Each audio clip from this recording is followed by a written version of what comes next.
नमस्कार, आप देख रहे हैं बीआरजे टीवी जनता की आवाज। मैं हूं आपके साथ मुकेश कुमार। आज भारतीय संविधान निर्माता, बोधिसत्व, सिंबल ऑफ नॉलेज कहे जाने वाले, ज्ञान के प्रतीक कहे जाने वाले परम पूज्य बाबा साहेब डॉक्टर भीमराव अंबेडकर की प्रतिमा का अनावरण जहानाबाद मखदूमपुर के अकावना गांव में बड़े ही हर्षोल्लास के साथ हुआ। मुख्य अतिथि बिहार के पूर्व मुख्यमंत्री जीतन राम मांझी अपने अतिथीय भाषण में बाबा साहेब के दिए अधिकार को न्यायपालिका में भेदभाव कर एट्रोसिटी एक्ट को कमजोर करने की साजिश बताया।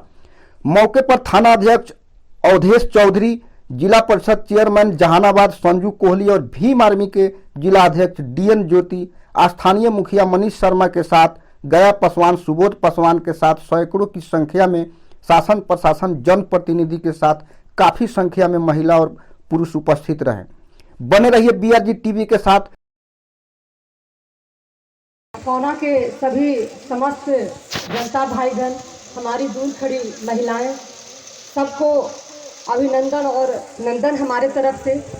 आज बहुत दिनों से जो प्रयास चल रहा था बाबा भीमराव अंबेडकर की मूर्ति की स्थापना होने की, काफ़ी कठिनाई आई, लेकिन देखिए आज हम लोग सफलता प्राप्त किए। यदि इसमें नहीं लगे होते तो शायद सफलता प्राप्त नहीं होता। सबसे बड़ी बात है कि जहाँ चाह है वही राह है, इसलिए चाहना पड़ता है। जैसा कि हमारे मनीष भैया ने कहा कि हम लोग तत्पर रहते हैं आप लोग के बीच में, जात पात की बात नहीं होनी चाहिए। मेरा सबसे बड़ा बात ये है, कितने लोग यहाँ पे जान रहे होंगे बाबा भीमराव अंबेडकर के बारे में। हमारे वहाँ मुख्य अतिथि हमारे गार्जियन जीतन राम मांझी सर जी भी जान रहे हैं कि उस समाज में जब भीमराव अंबेडकर की जब बात होती है और लोग कहते हैं कि बहुत छुआछूत था, ये था, फलान था, ढिकान, बहुत तरह की बातें होती हैं, लेकिन एक बात वहाँ पर वो भी होती है कि जब उनके साथ कुछ अच्छा नहीं हो रहा था, हर चीज में उनको दरकिनार किया जा रहा था बाबा भीमराव अंबेडकर जी को। उस वक्त अंबेडकर जी, जिनका टाइटल सभी लोग जान रहे होंगे कि जिनका टाइटल एक फॉरवर्ड समाज ने भीमराव अंबेडकर को जो नाम देने का काम किया, तो ये बात बिल्कुल कहना है जात पात को लेकर के कि उसने छुआछूत करवाया, उसने करवाया। आपको कोई नहीं हरा सकता है यदि आप शिक्षित हैं तो। एक शिक्षा ही ऐसी चीज है जो आपको कभी झुकने नहीं देगा। और हम चाहते हैं कि हमारा समाज या पूरा समस्त समाज शिक्षित होकर के आगे बढ़े। आज जितने भी मेरे युवा लड़के हैं, हम सबको एक ही चीज कह रहे हैं कि ठीक है बाबू, मूर्ति तो बैठाए हो, लेकिन हर घर में एक आईएएस और एक आईपीएस होना चाहिए। इतना तो कम से कम पढ़िए और लगिए, इतना तो पढ़ना और लिखना ही होगा।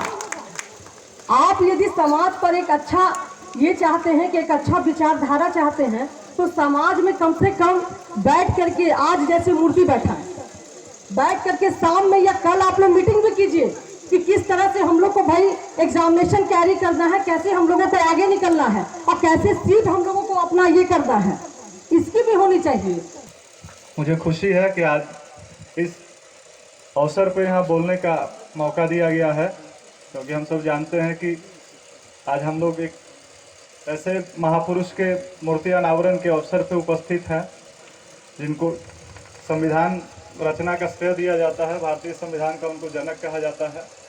ये उस समय में उनका जन्म हुआ था जिस समय शिक्षा के बारे में जो हमारे समाज के सबसे निचले तबके के लोग हैं जो सोच भी नहीं सकते थे, वैसे समय में उनकी कितनी दूर दृष्टि थी कि उन्होंने संविधान में एक एक चीज़ को समायोजित किया। जो संविधान का संकलन हुआ है वो कितना प्रासंगिक है, वो हम लोग जब अपने मौलिक अधिकार के साथ मौलिक कर्तव्य को पढ़ते हैं तो हम लोगों को पता चलता है। और इन सारे चीज़ों को जानने के लिए सबसे बड़ा जो मूल मंत्र है वो शिक्षा है, क्योंकि जब हम लोग शिक्षित नहीं होंगे तब तक हम लोग नहीं समझ पाएंगे कि हमारे संविधान का या हमारे राष्ट्र का या हमारे समाज का मूल उद्देश्य क्या है। या जब तक हम शिक्षित नहीं होंगे तब तक हम लोग को ये पता नहीं चलेगा कि हमारा मानव होने का क्या मतलब है, हमारा क्या कर्तव्य है। जो हम आए हैं यहाँ पे, तो हमारा क्या कर्तव्य है, हमारे ऊपर जो प्रकृति का ऋण है उसको कैसे हम अदा कर पाएंगे। आए हैं तो जैसे हमारे आदरणीय भीमराव अम्बेडकर साहब ने एक ऐसा कृति किया जिनका हम सब लोग मतलब फॉलो कर रहे हैं और हमारा समाज समरसता की दिशा में आगे बढ़ रहा है।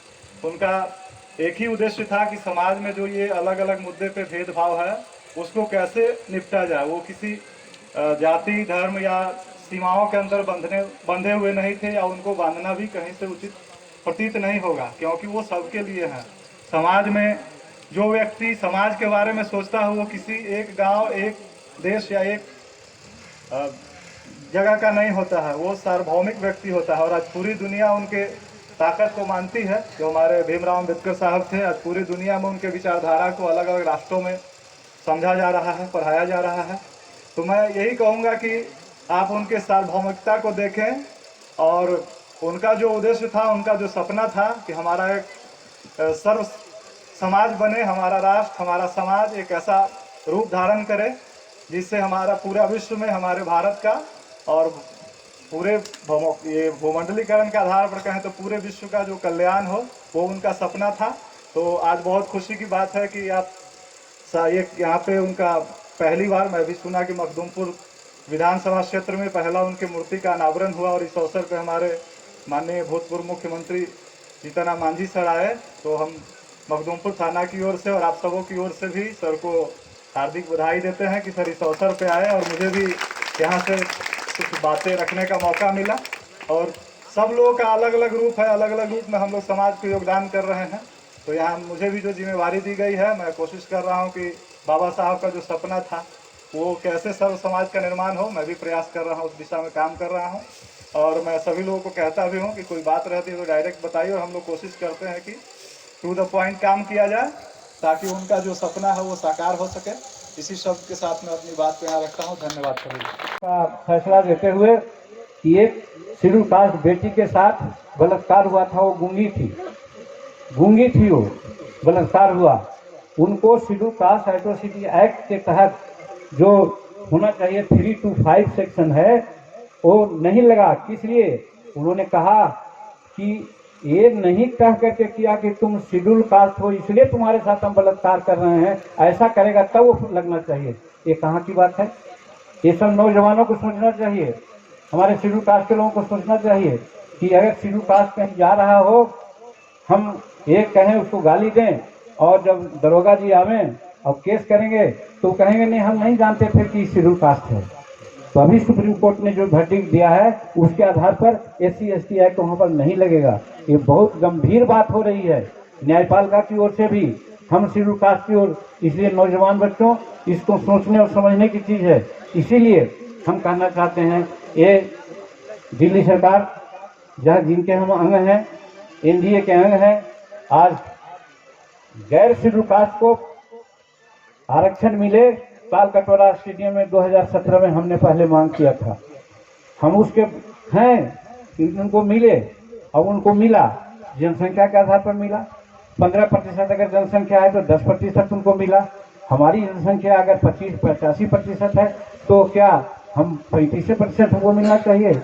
हमको भी कम से कम 60-70% मिलना चाहिए। ये भी मांग हम लोगों की तरफ होनी चाहिए, कोई नहीं उठाता है। और इसी आधार पर हम ये कहना चाहते हैं कि यदि न्यायपालिका में आरक्षण की बात उन्होंने किया और गैर शेड्यूल कास्ट के लोगों को 10% उन्होंने आरक्षण दिया, स्वागत योग्य है। लेकिन जानते हैं क्या पेच हुआ? शायद आप लोग नहीं जानते हो या नहीं तो जाने इस चीज़ को। उनके आरक्षण को संविधान के 9वीं सूची में डाल दिया। क्या होगा उससे? उनके आरक्षण को अब न्यायपालिका छू नहीं सकती है। लेकिन हमारा शेड्यूल कास्ट एट्रोसिटी एक्ट ज्यों का त्यों पड़ा हुआ है और आज इस तरह का वर्डिक्ट न्यायपालिका दे रही है। तो इसके लिए क्या होना चाहिए?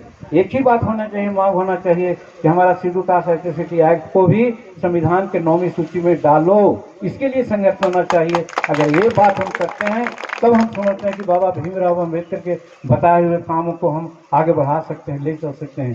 तो इन सब बारीकियों को समझने की चीज़ है, सोचने की चीज़ है। बहुत सलीके से हम लोगों का अधिकार काटा जा रहा है। संविधान को छत बिछत किया जा रहा है। इस चीज़ को हम लोग को समझना चाहिए और संविधान में मिला हुआ हमारा अधिकार को एक तरह से बर्बाद कर रहे हैं। संविधान में बात कही थी, शिक्षा की समानता थी। हमारे संविधान की विशेषता है कि शिक्षा समान हो, तो क्यों नहीं आज 74 वर्ष में समान शिक्षा हो सकी? क्यों 20 लाख और 25 लाख दे करके पढ़ाता है लोग? और क्यों फिर हम सरकारी विद्यालय में आज मांग कर रहे हैं कोरोना के लोग कि प्राथमिक विद्यालय को मिडिल विद्यालय कर दीजिए, आगे इसको उन्नति कीजिए? क्यों मांग की इसकी जरूरत होती? ये पहले हो गया होता अगर सभी तबके के लोग यहाँ पढ़ते तब। इलाहाबाद हाई कोर्ट ने आज से 3 साल पहले एक वर्डिक्ट दिया है, आप लोग जानते होंगे। क्या दिया था कि अगर समान शिक्षा नहीं लागू कर सकते हो तो एक काम तो कर सकते हो ना। और वो काम क्या है कि चाहे जज का बेटा हो या मुख्यमंत्री का बेटा हो या विधायक का बेटा हो या चपरासी का बेटा हो या खेत खलिहान का बेटा हो, कानून बना दे सरकार कि सबको सरकारी विद्यालय में पढ़ना है। और जिस दिन ये हो जाएगा उस दिन विद्यालय की स्थिति ठीक हो जाएगी। जिसको अपग्रेड होना है अपग्रेड हो जाएगा, जिसको पढ़ना है सब हो जाएगा। लेकिन ये बेईमान